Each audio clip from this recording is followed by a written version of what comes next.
we're not so different, you and I. We certainly come from different backgrounds and as such have different stories. But where we are all alike is that we all have stories. As a matter of fact, we are all stories.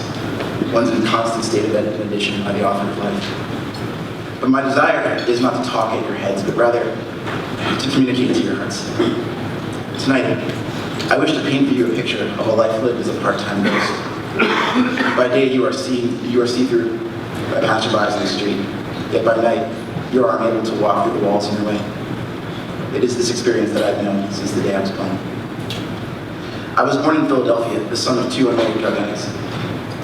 My mother abused drugs while pregnant with me, even into labor, causing complications of all kinds, most notably that I was born with 2 names. On my social security card, I was Rahsaan Graham, but on my birth certificate, I was Rahsaan Johnson, bearing the surname of a father I would never know. To make matters worse, my mother, still high after giving birth, abandoned me in the hospital. I was soon taken in by a nurse working in the neonatal ICU where I stayed, thus establishing my initial concept of normal. But I was never completely detached from my origins. I recall in an early age being told stories about how my mommy was too sick to take care of me, and I was in their new home for that reason. It was my favorite story. I would soon see it come to life at the age of 6, when I would come face to face with my birth mother for the first time. I don't have many memories of that day. I do remember she looked like me. I remember that she cried almost the entire time. I also remember that she laughed at all of my jokes, which times I probably weren't all that funny. But like any good parent, she seemed simply to delight in my very existence. But that delight would be short-lived, as a veritable Cold War raged between my biological and adoptive mothers, well beyond the realm of what a 6-year-old can understand, and to great consequence. I wouldn't see my birthday again for another 20 years. From that point on, life was as most would consider it normal. I soon found one of my life's passions in music.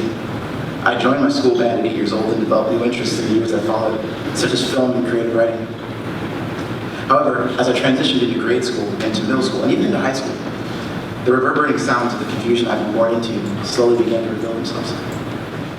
I experienced the pain of deep-seated wounds I didn't even know were there, let alone to provide language for, only to be compounded by consistent verbal abuse in my home. Time flew by.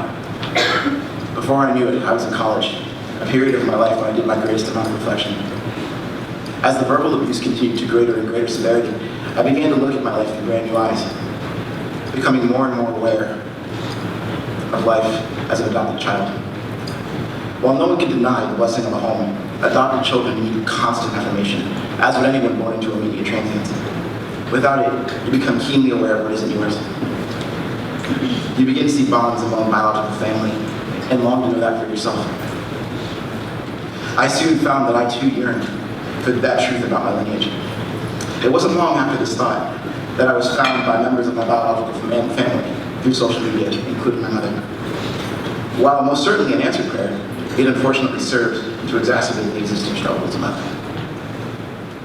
Tensions continued to mount in my home. I began to get the sense that the life I'd been living was false. I began to feel as though the stories I'd been told about my history were not true. That suddenly all this strain from years, old wounds, and even my growing suspicions grew to be too much. I knew I had to get out. So one day, finally fed up, I chose to change my present and thereby my future. I packed roughly 3 days worth of clothing in my guitar case and crashed in a friend's apartment, never to sleep a day out without the mother's house again. Life is still tense and full of sadness, even with relocation. I was now 24 years old, and I spent my days fighting tears as I watched my family life completely unravel. I found myself on my best friend's couch, lost with only 2 weeks separating me from abject homelessness due to a mandate from her landlord. It was then that I got a phone call that changed my life. My sister, then a resident of Altamont Springs, told me that there was an opening for a music teaching position with the Boys and Girls Club. Within a day, I was given the position over the phone, which I was later told was a first for the organization. It wasn't long before my beloved Philadelphia was in my rearview, and I faded south to my new home in Orlando. Now, I'd like to tell you that things immediately got better and that I lived happily ever after, but it didn't. Actually, in some ways, it got worse. I had assumed my new role as a music teacher and was happy, and to this day it still remains the most rewarding job I've ever worked. But the position soon ended, and my identification had expired and naturally needed replacing. In the interim, I called my hometown voter registration office and had them fax down that information as a means of gaining employment, but I knew it was a temporary fix. So I went to the local DMV to rectify the situation, only there was one tiny yet colossal problem. The names on my documents did not match. My social security card said Graham, the name I'd used all my life to that point.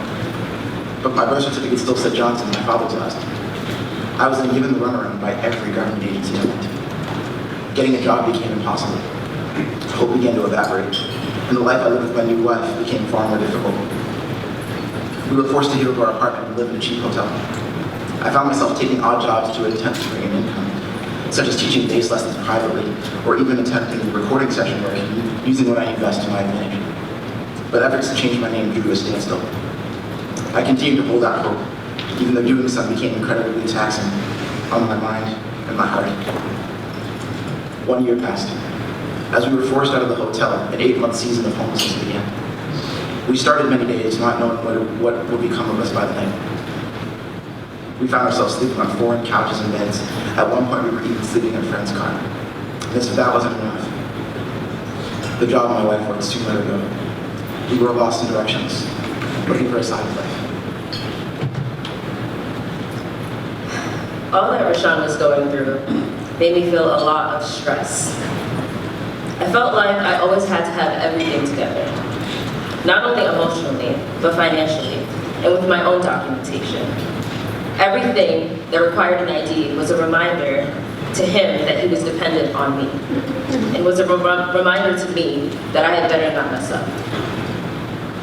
People would always have a lot of sympathy for me, as if Rahsaan was too lazy to do what it took to help me out. I found myself now being his financial and emotional support, as well as the defender of his reputation. I often had to explain why he wasn't working, or how it wasn't his fault. People don't have a lot of grace for unemployed men, even if it's not your fault, and especially not if you're married.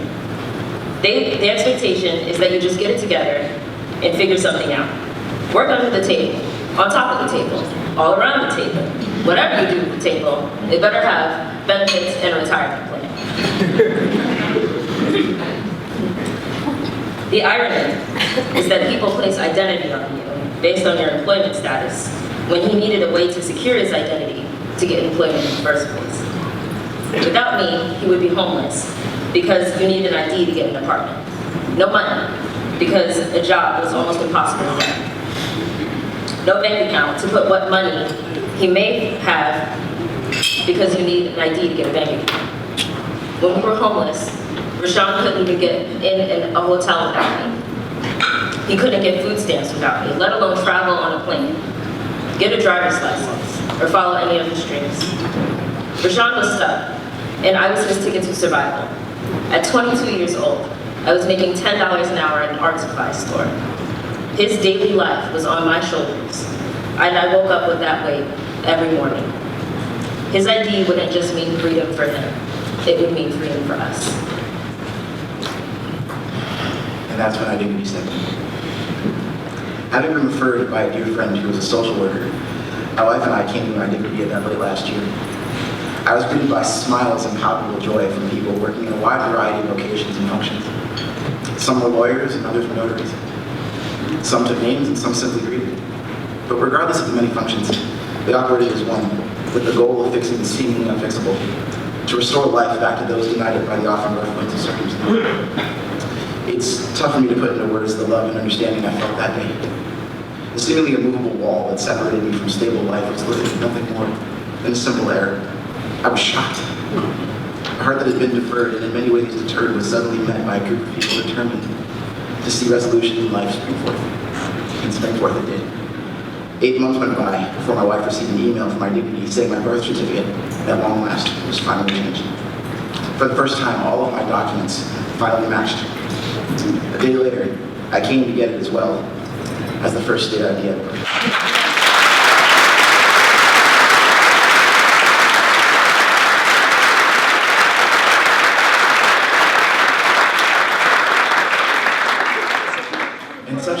essence of identity. They not only restore identity, they affirm it. They create magical moments, seemingly out of thin air. They make joy and relief visceral, radically different than the distant concepts they had been to months earlier. For the first time, verification of employment would not be the jumping through flame hoops they had been for a long time. And before I knew it, I began to calm. The peace that had eluded me had flooded my soul, and for the first time in years, I remember what it was to breathe. But I didn't come here tonight just to make clear how drastic and terrible my situation was. I want you to see that even in the wildest of situations, there's something good, something true that unites us all. My story is long and rather dramatic, full of stop starts and frequent meandering of commonly straight roads. But it is these same winding roads that have led me here to speak to all of you lovely people, with the hope of maybe reminding you of that main road in your life. Like all of us, when we've traveled the main road in life, we often overlook our neighbors on the side streets. They become a blur, a vast symphony of heartbeats inadvertently reduced to background music. I come to you tonight simply as a person. For though we are all born with different stories and different roads to travel, we were all born people. It is the humble opinion of this speaker that any initiative that affords people the opportunity to simply be people is worth investing in. It's worth fighting for. And I am perennially grateful that IDignity fought for me. So to all of you, to my life, and to the amazing people of IDignity, I say thank you.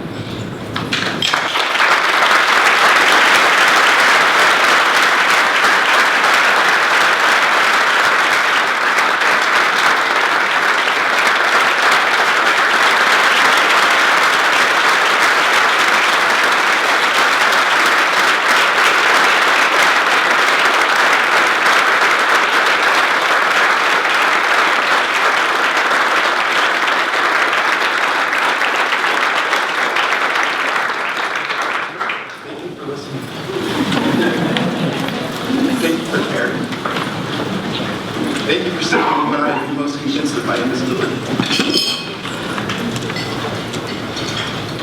My name is Rahsaan, and I'm not a ghost anymore.